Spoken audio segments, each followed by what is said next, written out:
SGC here, and today's movie review is The Mortal Instruments, The City of Bones. Directed by Harald Zwart. You might remember him by the director of The Karate Kid with Jaden Smith and Jackie Chan.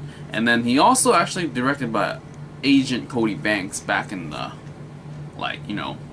long ago of 2003. So a decade ago, starring, Frankie Muniz, that kid. Oh, and also Pink Panther 2. So this movie stars a relatively unknown cast. Well, for the main cast anyway. I mean, you got some, some really crazy people. You got a Lannister in there. And you have, like Sherlock 2. Like Robert Downey Jr. Sherlock. Bad guy. And it's, interesting in the sense where I don't know why they signed up for this movie actually, but I'll talk about that later. So we have Lily Collins, who is, I guess, sort of attractive eye candy for the movie. Her eyebrows are really out there. And then you got Jamie Campbell Bower, who I never seen before, but looks very familiar for some reason, because he's probably in something that I've seen, but I'm not entirely sure. But looking back at his filmography, he was in Sweeney Todd, Demon Barber of Fleet Street. Watched that, don't really remember him. He was in Twilight, Harry Potter. He was the young Gellert Grindelwald in Harry Potter, The Deathly Hallows. So anyway, so pretty much this storyline is about, demon hunters, angel, human become Nephilim, and Lily Collins plays Clary Fray. I swear the entire movie I did not know her name, how to spell it, until I just looked it up right now while I'm filming this review. Because I swear I keep hearing Carrie, but it's not, and it's I couldn't picture her name, could not spell it at all throughout the film. Anyway, so Lily Collins' character actually is a Nephilim, but she doesn't know about it until later on. And then Jamie Campbell Bower is Jace Wayland, and he's somehow whoa, you can see me? That's not supposed to happen, so I guess you're not a mundane, which is a normal human. I mean, that's great, calling normal humans mundane. That's just boring. But anyway, so long story short, things happen, and then you find out that there's more of a world out there, and then there's this bad guy that's trying to reunite demon world and human world, and stuff happened. So what did I like about this film? I think I liked 1/8 of this movie, and that's pretty much after Lily Collins' character showed up at the church thing that's invisible to everybody except for Nephilims. I mean, I really enjoyed the banter behind the bar where Jace and Clary were just how can you see me? That's not possible. I don't know why I can't see you. I'm a crazy person talking in the thin air sort of thing. That banter was really fun. And then that's pretty much when I couldn't find anything else that I liked about this film.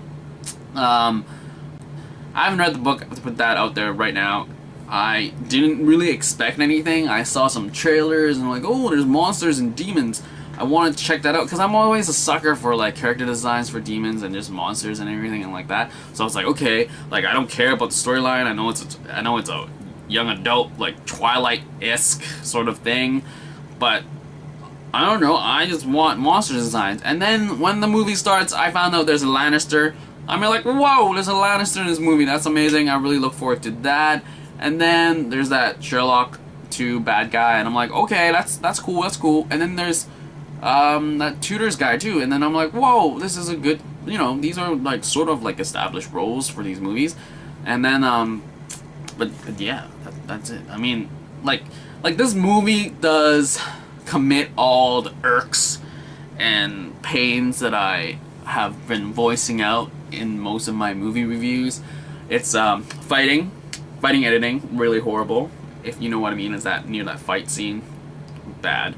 Monster designs are super lazy. Tentacles, please, no more tentacles. What is Hollywood? And it's like perversion with tentacles. A freaking dog became a tentacle blob. That's just lazy monster design. And then you have a demon who just is a fat woman, or she becomes fat, and then out of her neck comes a pore, and it becomes a tentacle. Like what? And then you have demon crows, and then you have the biggest demons, just black humanoids with red specks in them. Okay. What? And then organization.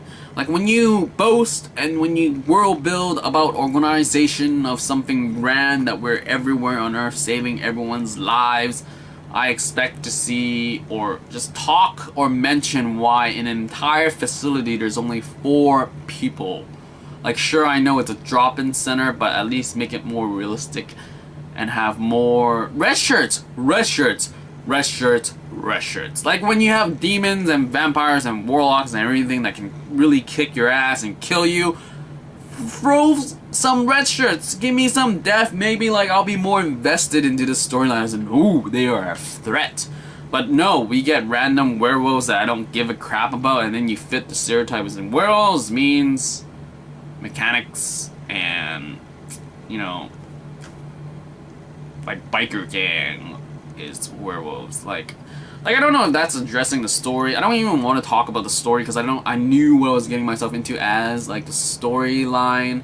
But there were all these things that I just couldn't buy. Like I asked a friend who I watched it with, and I was like, "Is this like faithful adaptation of the book?" And she's like, "It has most of the characters in it." And I'm like, "Okay, that's a prop."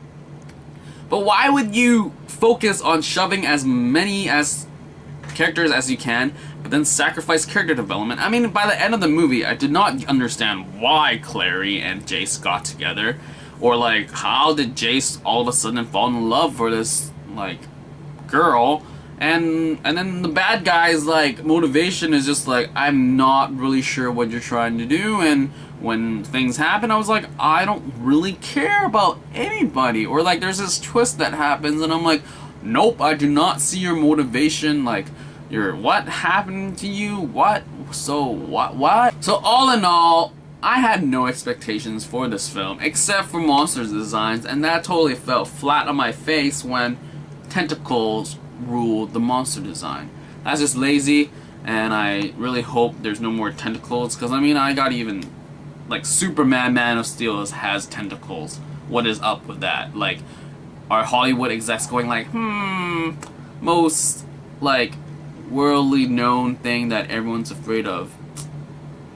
Tentacles, due to Japanese influence. So everyone knows about how horrid tentacles are, so therefore let's have it in our movies, because, you know, it works. It doesn't, and it's just lazy. I mean, like, you might just laugh at my face saying, aha, what a loser. Like, you knew the movie was gonna be bad and you still watched it. But I'm like, Lily Collins' eyebrows were a highlight, I guess. But everything else was just, and now, please. No, I do not get your motivation. Character development out of the door.